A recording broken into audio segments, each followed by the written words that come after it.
बुद्धि से। और बुद्धि कौन है? यह बुद्धि कौन है?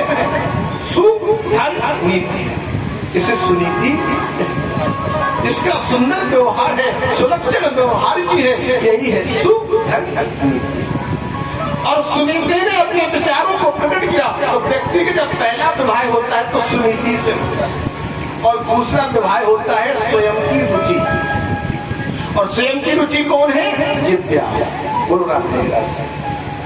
और जब जिज्ञा से विवाह हुआ मेरे भक्त वत्सल भगवान का, तो अब राजा उत्तानपाद चिंतित हो रहे हैं। क्यों?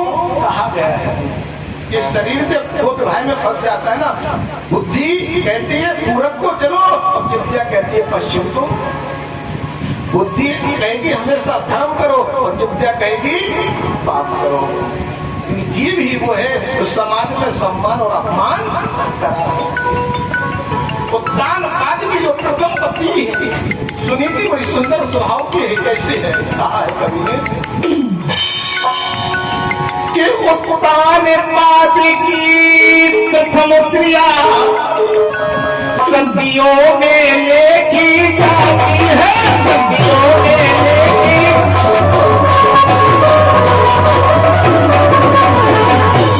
वह परम विनीता नीतिवती, वह परम विनीता नीतिवती रानी सुनीति कहलाती।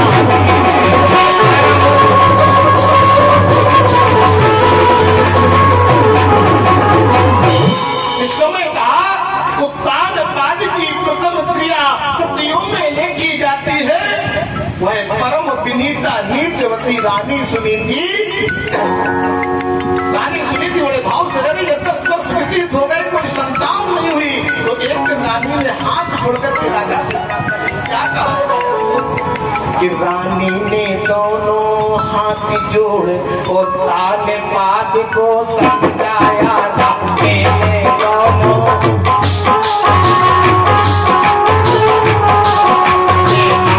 अभागिन दासे ने, अभागिन दासे ने कुलता के पति बुझवाया, नाते अभागिन दासे ने कुलता के पति।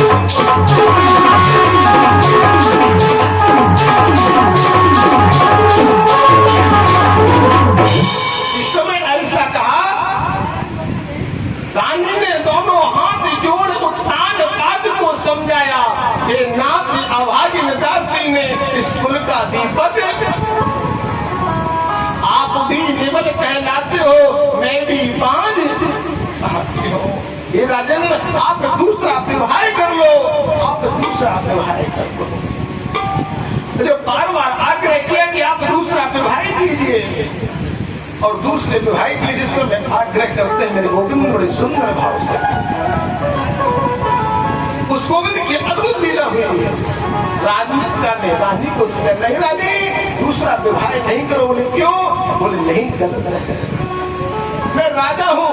रानी बोली आप सम्राट हैं और आपकी गति पे उत्तराधिकारी जरूरी है। इस कुल का दीपक मुझे बार बार कहने पर आज राजा मना कर रहे हैं। क्या कह रहे हैं? हमारे धनौरा वाले सुनेंगे। हाँ, इन्हें बड़ा ध्यान है डॉक्टर साहब को कि है मौत बुरी लेकिन अच्छी। क्या कहा आज राजा उत्तानपाद ने अपनी रानी सुनीति से कि है मौत बुरी लेकिन अच्छी, जो एक बार ही आती है।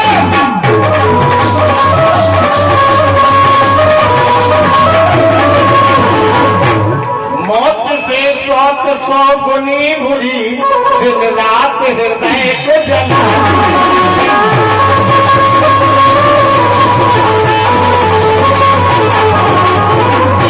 इस समय था है मौत बुरी लेकिन अच्छी, जो एक बार ही आती है, और मौत से 100 गुनी बुरी, दिन रात हृदय को।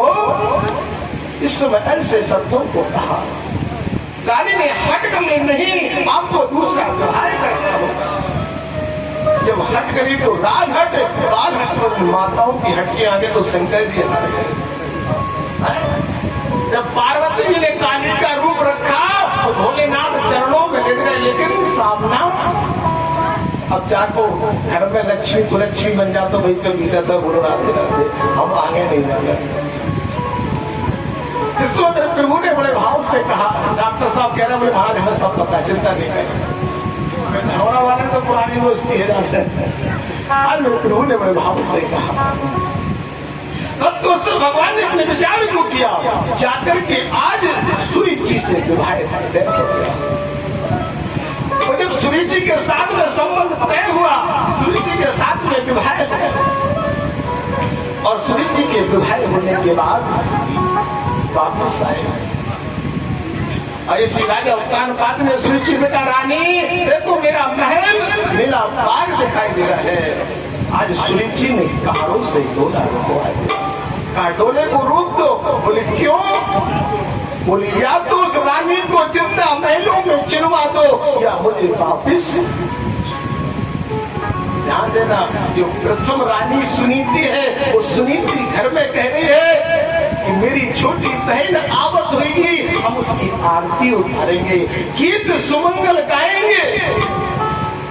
महल की दासियों को लिए है, सखियों को लिए है, गीत गा रही है कि घर में छोटी बहन दुल्हन बन के आ रही है।